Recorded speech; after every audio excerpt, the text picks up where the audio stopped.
हाँ बच्चों, आज मैं पार्ट 2 का ये शीर्षक विद्या ज्ञान धनुष भंग, इसके रचयिता जो हैं तुलसीदास जी हैं। मैं आपको इस धनुष भंग के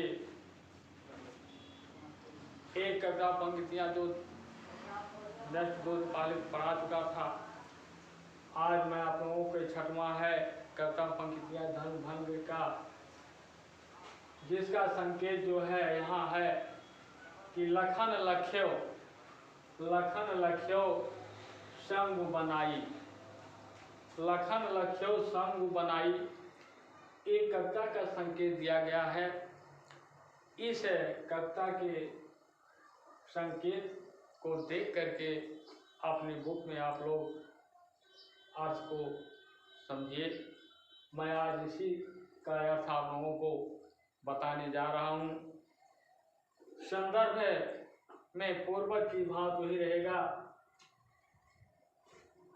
जैसे फिर बता दे रहा हूँ कि प्रस्तुत पद्यांश हमारी पाठ्य पुस्तक हिंदी के धनुष भंग नामक पाठ से लिया गया है, जिसके रचयिता तुलसीदास जी हैं। ये संदर्भ में लिखा जाएगा, प्रसंग है, प्रसंग में लिखा जाएगा कि प्रस्तुत पद में कर गोस्वामी तुलसीदास जी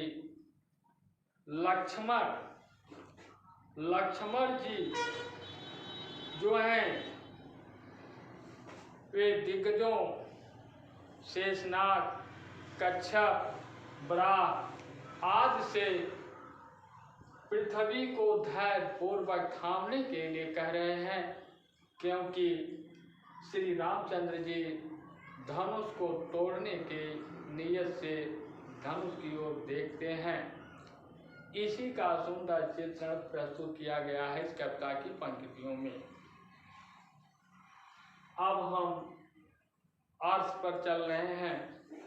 व्याख्या जिसकी है, मैं इस कविता को एक बार पढ़ करके स्पष्ट कर रहा हूँ, इसके बाद फिर अर्थ बताऊंगा। संकेत हिसाब से लखन लख्यो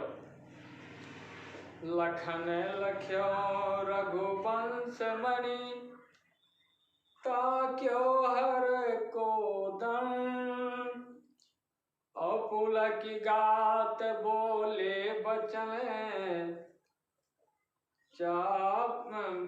पुलक गात बोले बचन, चरण चापी ब्रह्मांड।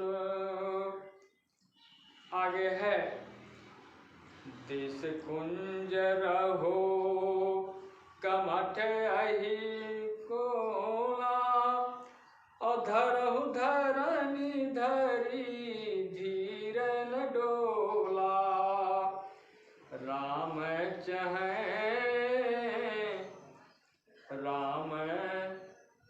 चहे शंकर धनु तोरा, अहों सजग सुनी आयस मोरा।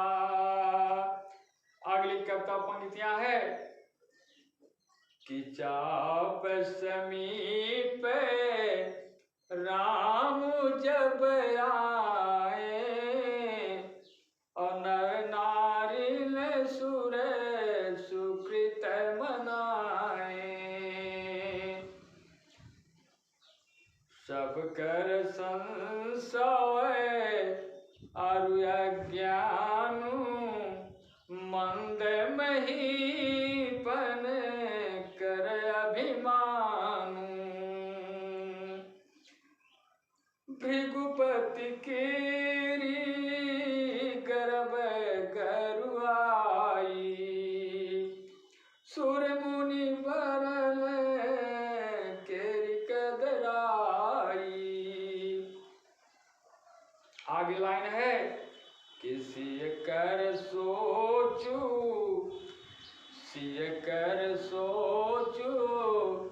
जनक पछतावा, और रानी न कर दारुण दुखदा।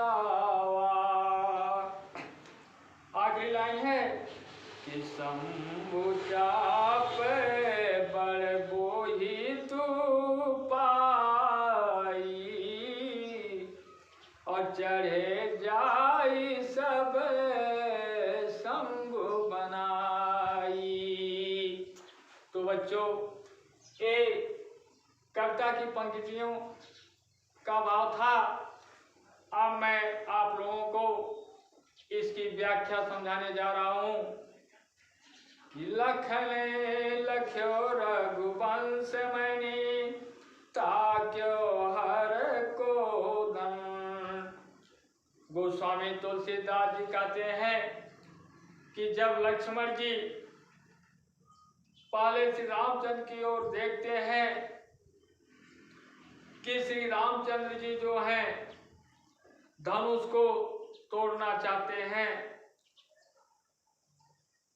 तो वे बड़े सक्रोध के साथ ये वचन बोले कि पुलकी गात बोले वचन, अचरण चापी ब्रह्मांड।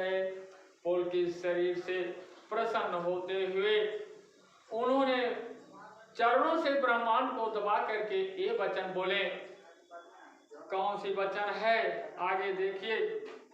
दिस कुंजर हो कमठ यही कोला, हे दिस कुंजरो कच्छप शेषनाग बराह, अरे धानु धरनी धरी धीरे ने डोला। बड़े धैर्य के साथ सभी लोग इस पृथ्वी को थामे रहिए, एक जगह से जरा सा भी हिलने ना पाए या हिल ना सके। अगली लाइन का अर्थ है कि राम चहे शंकर धनु तोरा, क्योंकि श्री रामचंद्र जी शिव जी के धनुष को तोड़ना चाहते हैं। श्री रामचंद्र जी शिव जी के धनुष को तोड़ना चाहते हैं। अरे हो सजग सुनी आय सुमोरा, इसलिए तुम सभी मेरी आज्ञा मान करके सावधान हो जाओ। अगली लाइन है कि चाप समीप राम जब आए। जब श्री रामचंद्र जी धनुष के समीप आते हैं, जब श्री रामचंद्र जी धनुष के समीप आते हैं, तो नर नारी ने सूरे सुकृत मनाए। तो सभी नर नारी गण देवताओं को याद किया और मनाने लगे। अगली लाइन है कि सब कर संसो और अज्ञानो, सबका संदेह और अज्ञान, सबका संदेह और अज्ञान, और मंद महीपन कर अभिमानो, और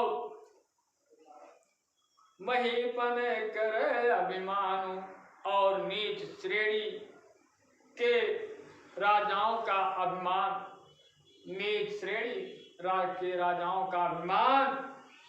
अरे प्रभुपति केरी गर्भ गरुआई, अरे भृगुपति केरी गर्भ गरुआई, और परशुराम के गर्व की गुरुता, परशुराम के गर्व की गुरुता, और सुर मुनि बरल केरी कतराई।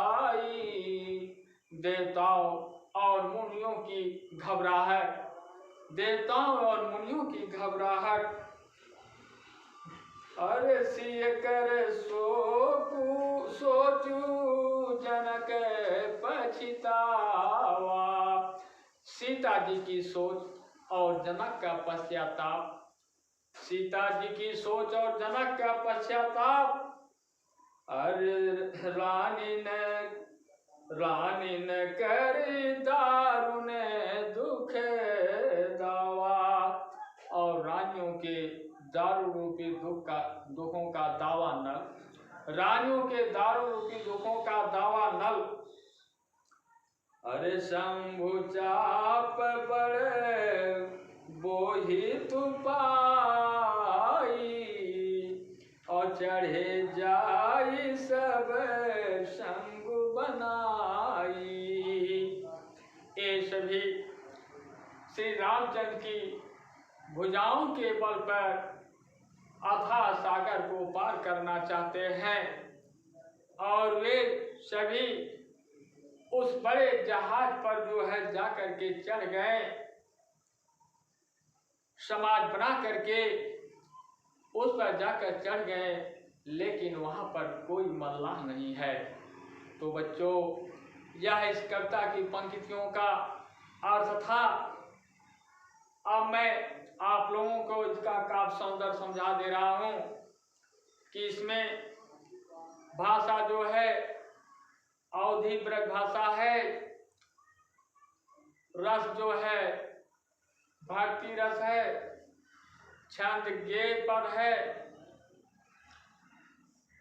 और ये रस छंद शैली जो है भावात्मक शैली है।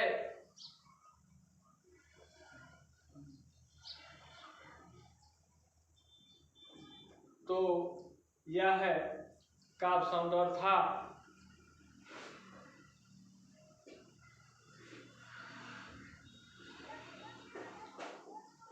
सर जी, सर